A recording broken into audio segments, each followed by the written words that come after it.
వద్దురా. ఒరేయ్ వద్దురా సోదరా, అరే పెళ్ళంటే నూరేళ్ల మంటరా బాదరా నువ్వు వెళ్ళెళ్ళి గోతిలో పడొద్దురా అని మన్మధుడు సినిమాలో ఓ సాంగ్ వేసుకుంటాడు king Nagarjuna. Don't marry be happy అంటూ ఆ సాంగ్ అద్భుతంగా సాగిపోతుంటుంది.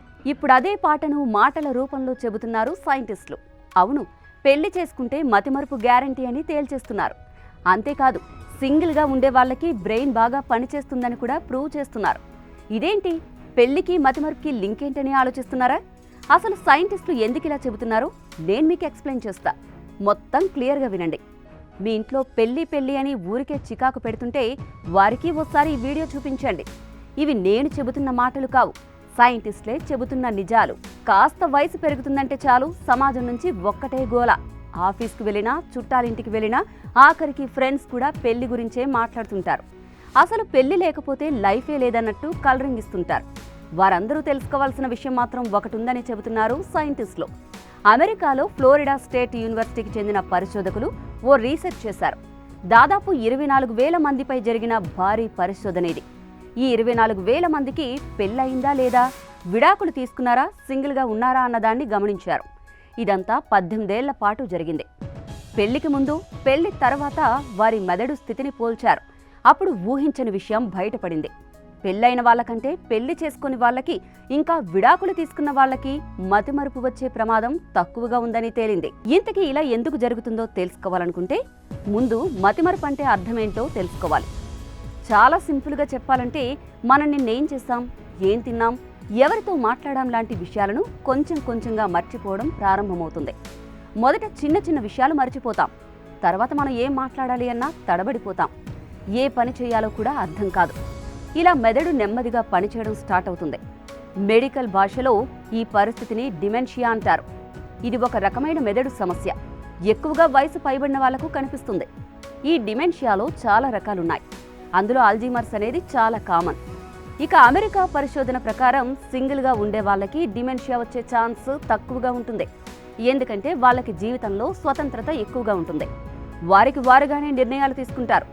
ఇలా కొత్త విషయాలు కూడా నేర్చుకుంటారు. చాలాసార్లు సోషల్ యాక్టివ్గా ఉంటారు.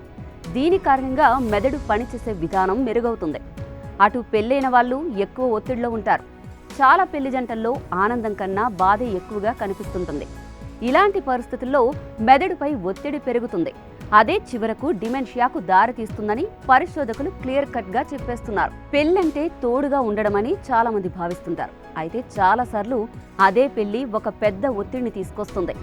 భార్యాభర్తల మధ్య చిన్న చిన్న గొడవలు, బాధ్యతలు పంచుకోవడం, ఎవరో ఒకరు అనారోగ్యంతో ఉన్నప్పుడు ఇంకొకరు వాళ్ళను చూసుకోవడం లాంటివి చేస్తుంటారు.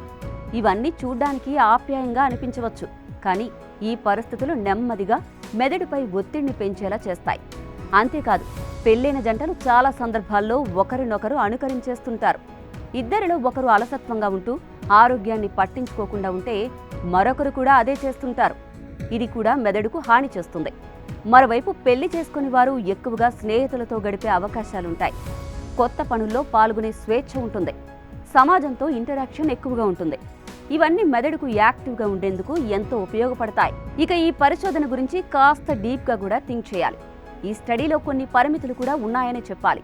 ఈ రీసెర్చ్లో పాల్గొన్న వారిలో ఎక్కువగా అమెరికాలోని తెల్ల జాతీయులే ఉన్నారు. వాళ్ల జీవిత శైలి, ఆచారాలు ఇండియన్స్కు చాలా భిన్నంగా ఉంటాయి. భారత్లో పెళ్లి, కుటుంబం అనే విషయాలు ఎమోషన్తో నిండి ఉంటాయి. ఒకరిపై ఒకరు ఆధారపడే విధానం ఎక్కువగా కనిపిస్తుంది. అందుకే ఈ రీసెర్చ్ ఫలితాలు ఇండియాకు సూట్ అవుతాయా లేదా అనే డౌట్ సహజం. అయితే ఒకటి మాత్రం నిజం, భారత్లో డిమెన్షియాతో బాధపడే వారి సంఖ్య రోజు రోజుకు పెరుగుతోంది. ఈ సమస్య మూలాలను గుర్తించడంలో చాలా ఆలస్యం జరుగుతోంది. ఇక పెళ్ళైన వాళ్ళైనా, పెళ్లి కాని వాళ్ళైనా తమ మెదడును ఆరోగ్యంగా ఉంచుకోవాలంటే కొన్ని విషయాల్ని పాటించాలి. రోజు కొత్త విషయాలు నేర్చుకోవడం, అందరితోనూ సరదాగా మాట్లాడుతూ ఉండడం, చిన్న చిన్న పనుల్లో పాల్గొనడం, ఒత్తిడిని కంట్రోల్లో పెట్టుకోవడం చాలా ముఖ్యం. ఇవి మెదడు యాక్టివ్గా ఉండేందుకు ఎంతో ఉపయోగపడతాయి. సో పెళ్లి చేసుకోవాలా వద్దా అనేది వ్యక్తిగత విషయం. కానీ మతిమరుపు రావద్దంటే మాత్రం మీ మెదడును ఆరోగ్యంగా ఉంచుకోవాల్సిందే. అప్పుడే డిమెన్షియాని దూరం పెట్టొచ్చు. వద్దురా.